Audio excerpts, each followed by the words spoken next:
Hi, y'all. I'm Amanda Miller, and I'm delighted you are joining me for this study of Voices of Resistance, the Bible's songs of victory, peace, and protest. To introduce myself a bit, I'm a Bible professor, a minister, a parent, a spouse, and a public theologian. But decades before I became all of those things, I was a musician and a music lover. I first joined the children's choir at my childhood church when I was a preschooler, and I've never looked back. In addition to singing, I have played saxophone, piano, and guitar in different ensembles over the years. I trained and practiced as a music therapist during college and seminary. And today, I sing with a community choir called Nashville in Harmony, whose mission is to use music to build community and create social change. When I felt God calling me to a doctoral degree in biblical studies, I knew that my years as a professional music therapist at a Christian neighborhood center were coming to a close. But I was more interested than ever in the power of music in human culture, and especially in churches and other faith communities, both ancient and modern. Every single society that we know of throughout history has made music. There is something innately human about our shared drive to use music and other artistic endeavors to express our varied emotions. We sing and play together in harmony and unison to connect with the divine and with one another across time and space. And we lift our voices in melody and rhythm to strengthen our resolve in the ongoing struggle to create a more loving and just world for all God's creation. In the upcoming lessons, we will explore 6 different song genres included in the Bible: victory hymns, laments, songs of status reversal, love songs, an early hymn to Christ, and the apocalyptic music of Revelation. All of them were likely set to music and sung aloud by our Jewish and Christian ancestors in faith. But many of us today, when we're reading the Bible, we don't even recognize all these texts as songs, much less sing them together in worship. Partly that's because we read them in English and other modern languages, and therefore much of the poetry of the original Hebrew and Greek has been lost in translation. But another big reason is that we have trained ourselves, sometimes unconsciously, to read the Bible in an intellectual and individualistic way. Now, that work certainly has its place. I'm a professor after all, so I'm definitely enthusiastic about the loving God with all your mind part of the greatest commandment. But if that's the only way we love the Bible, it means we miss a lot of its emotional depth and our long heritage of communal reading and singing. This project, then, is a chance for us to study these biblical songs, as music, artistic expression, and in that process to reclaim their creative power in our lives together. The communal nature of music matters especially for our study of the songs of the Bible, because most of them are congregational and choral music, not solos. They typically use plural pronouns, all y'all, rather than just a singular you, to call us to sing along and add our voices and our experiences to the symphony of generations. As we move through this study, I'd invite you to keep in mind your own experiences with music and the role it has played in your life and faith journey. These experiences are your part of the harmony that makes up the whole song, so I hope you share them with one another. Now, let's dive in. Our first lesson focuses on 2 of the oldest texts in the Bible, the Song of the Sea in Exodus and the Song of Deborah in Judges. Based on their language and imagery, these song texts were likely the first parts of the Bible to be committed to writing over 3,000 years ago. By genre, they are victory hymns, composed to celebrate a military triumph with communal singing, dancing, and drumming.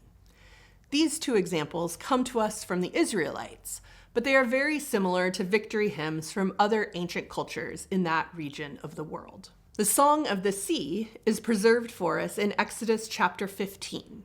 The singers are Moses and Miriam, 2 prophets who helped lead the movement to free the Hebrews from Egyptian enslavement. Lots of us know the story. Maybe you also saw the Prince of Egypt movie from the 90s. Personally, as a side note, I highly recommend its musical setting of the Song of the Sea, called When You Believe and sung in the movie by Miriam and Zipporah. So after the long traumatic saga of the 10 plagues and the flight of the Hebrews when Pharaoh finally lets them go, they are threatened again by the Egyptian army on the shores of the Reed Sea. And God pulls out one more dramatic miracle, parts the sea for the fleeing people, and they are finally safe on the other side as the waters rush back together and drown the pursuing Egyptian soldiers. That's the moment in the narrative where Moses, Miriam, and all the people burst into joyous song, accompanied by drumming and dancing. This scene has much in common with victory celebrations in ancient Egypt and Mesopotamia. After a battle, the women of the community would compose a song and lead the people out with dancing and music to meet the returning soldiers. We also know from archaeological finds and writings, including the Bible, that women sang and composed the songs, and that the instrument used for accompaniment was a hand drum or a tambour, and that it was played only by women. It was a simple animal skin round drum, and it would be cradled in one arm and played with the opposite hand. It allowed the instrumentalist to also sing and dance as she played. Many statues have been found in the ancient lands that depict women in that pose, dancing and drumming. We can keep this same image in our minds as we turn to the Song of Deborah in Judges 5, another victorious hymn celebrating a military triumph. The main singer here is Deborah, the prophetic, judicial, and military leader of the allied Israelite tribes. And she's accompanied by Barak, her second in command. Now, unlike in Exodus, the victory in Judges is not due to divine actions, but rather a straight-up army versus army war. In her battle hymn, Deborah celebrates her own leadership role, but also devotes half of the song to a woman named Yael, who literally delivers the final blow by killing the enemy general Sisera when he shows up on her doorstep in the aftermath of the battle. These two women are the undisputed heroes of this song, and each is fascinating in her own right. The book of Judges describes Deborah as a prophet who dispensed justice for the tribes, with the leadership title Mother in Israel. She's also called Ishet Lapidoth in the original Hebrew. Most English Bibles translate this as wife of Lapidoth, but the more literal and accurate translation is a woman of flames or fiery woman. Yael, meanwhile, is remembered in Deborah's song with the title Most Blessed Among Women for her strong but brutal killing of Sisera. It was fascinating as I find these musical women and their powerful actions. I do also struggle with the ethical complexity of celebrating war and violence. Taking human life is wrong and tragic, as most religious and ethical systems, including our own, would agree.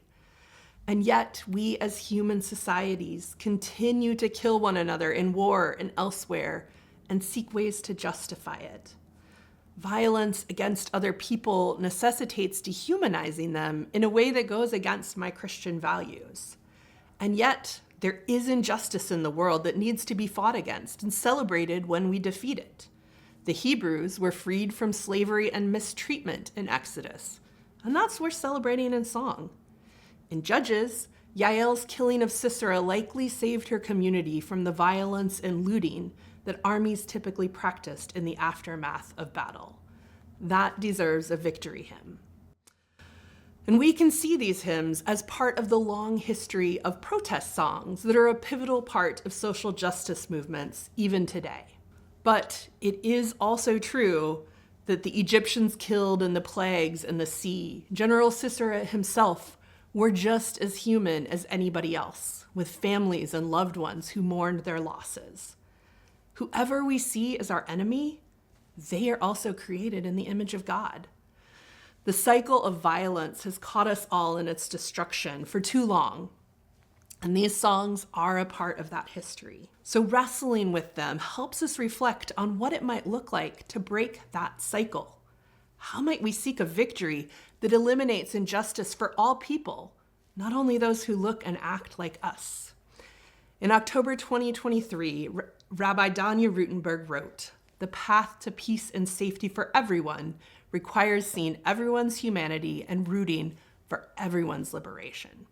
At the end of the day, everyone must be safe, free, and allowed to flourish because everyone is holy, created in the image of the divine." Now that vision is a victory worthy of the songs of Miriam and Deborah. How can we help bring it into being together?